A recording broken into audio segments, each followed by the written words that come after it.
इस एपिसोड में भी हम बात करेंगे राजस्थान के सूखाग्रस्त इलाकों में राहत कार्यों की और पूज्य गुरु जी की पावन अपार रहमत से पीड़ितों के जीवन में सामाजिक रूहानी बदलाव की और उन पलों की जब पूज्य गुरु जी के एक आह्वान पर कई सौ सालों से मांस शराब का सेवन कर रहे आदिवासियों ने नाम की अनमोल दात प्राप्त कर इन बुराइयों को कभी न करने का दृढ़ संकल्प लिया।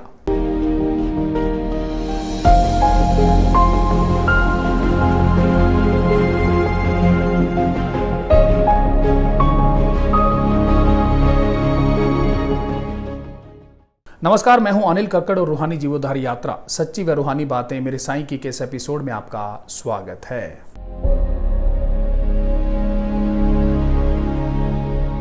सेवादारों के अनुसार 26 मई 2001 को राजस्थान प्रांत के मुख्यमंत्री अशोक गहलोत ने झाड़ोल केंद्र का अचानक दौरा किया। वहां पर राहत लेने वालों की लंबी लंबी कतारें लगी हुई थी तथा बिना किसी भेदभाव के सभी को जरूरत अनुसार राहत सामग्री बांटी जा रही थी। वे लोग बहुत ही सभ्य तरीके से आश्रम की तरफ से दिए जा रहे पर्चों पर जरूरत के अनुसार राहत सामग्री ले रहे थे। पूज्य गुरु जी की ऐसी अपार दयामय रहमत को देखकर मुख्यमंत्री बहुत प्रभावित हुए। उनके साथ राज्य के गृह मंत्री गुलाब सिंह, इलाके के सांसद, जिला प्रशासन के उच्च अधिकारी भी मौजूद थे। उन्होंने डेरा सच्चा सौदा द्वारा चलाए जा रहे इन राहत कार्यों की भूरी भूरी प्रशंसा की। उन्होंने कहा कि इस घोर संकट की घड़ी में पूज्य गुरु जी बड़े पैमाने पर इंसानियत की निस्वार्थ सेवा कर रहे हैं, जो बहुत ही सराहनीय है। उन्होंने माना कि पूज्य गुरु जी ने पिछले साल भी बीकानेर के सैकड़ों सूखाग्रस्त गांव में 2.5-3 महीने तक लोगों को पीने का पानी, राशन, पशुओं के लिए भूसा इत्यादि मुफ्त में बांटा था। पूज्य गुरु जी ने झाड़ोल व कोटड़ा तहसील के प्रभावित सैकड़ों गांव में जहां उपरोक्त अनुसार राहत सामग्री बड़े पैमाने पर प्रदान की, वहीं उन आदिवासियों को मेहनत करने की भी प्रेरणा दी। जमीन तो सरकार की तरफ से उन्हें अलॉट थी, लेकिन वे लोग मेहनत करने के बजाय दूसरे गैर कानूनी धंधों में लगे हुए थे। प्यारे दाता जी ने उनसे यह भी संकल्प करवाया कि अगर वे शराब, मांस आदि छोड़ दें तो उनकी हर तरह से मदद की जाएगी। जैसे फसल के लिए बीज भी मुफ्त में मिलेगा, खेती करने में भी उनका सहयोग किया जाएगा। इसके अलावा उनकी स्त्रियों को भी दरियां, खेस बुनना इत्यादि सिखाकर आत्मनिर्भर बनाया जाएगा।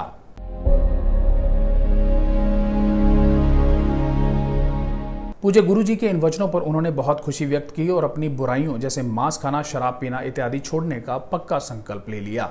डेरा सच्चा सौदा की तरफ से पूज्य गुरु जी के आदेशानुसार जिला उदयपुर के उन अति गरीब आदिवासियों के लिए दूसरे पड़ाव की सेवा भी 27-28 मई से आरंभ हो चुकी थी।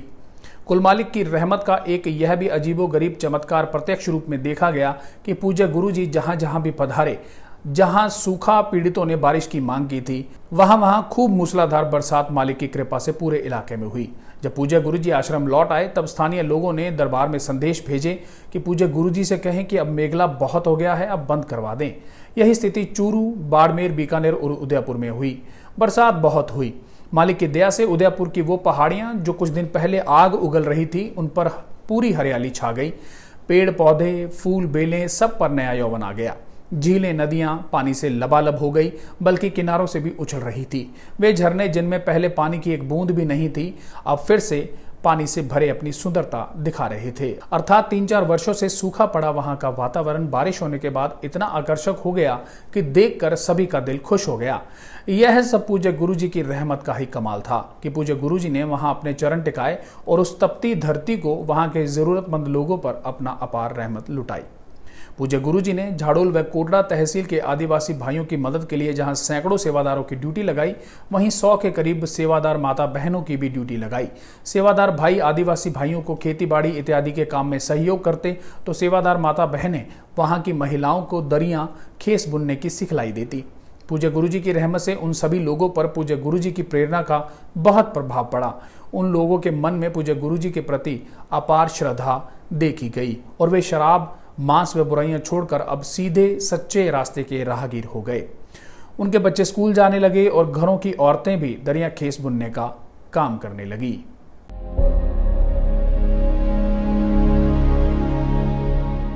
वहीं चूरू जिले के प्रभावित गांव में राहत सामग्री वितरण करने के लिए Shah Satnam ji greenish welfare force wing के सेवादार भाइयों की ड्यूटियां लगी थी।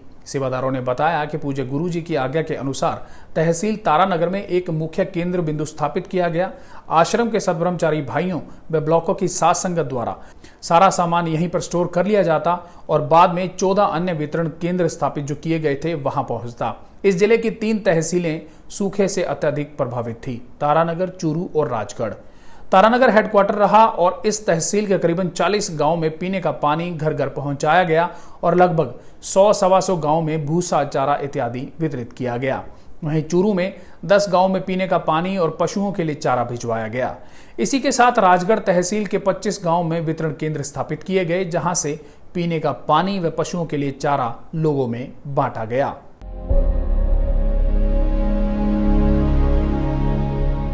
इस प्रकार जिला चूरू के करीबन 120 सूखा प्रभावित गांव में पूज्य गुरुजी के आदेशानुसार 7 मई से 21 जून तक करीबन 1.5 महीना आश्रम की तरफ से 350 ट्रक पशुओं के चारे, 10 टैंकरों से 40 गांव में पीने के पानी की सप्लाई की गई।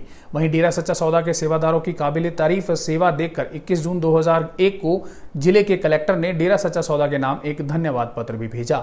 वहीं पूज्य गुरुजी की पावन रहमत से पूरे जिले में काफी अच्छी मात्रा में बरसात हो जाने के बाद राहत कार्य को संपन्न कर दिया गया।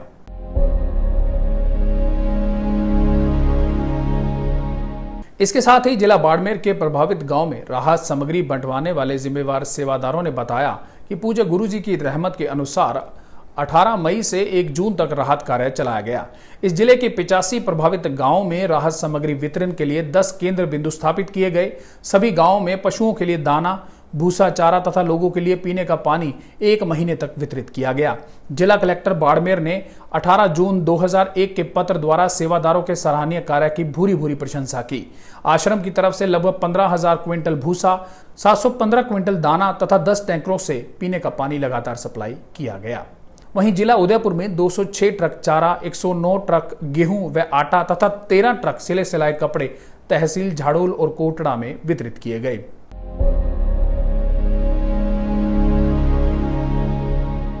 जी, ये थे 2001 में पूज्य गुरुजी की राजस्थान के सूखाग्रस्त इलाकों के रूहानी जीवोद्धारी यात्रा के कुछ किस्से।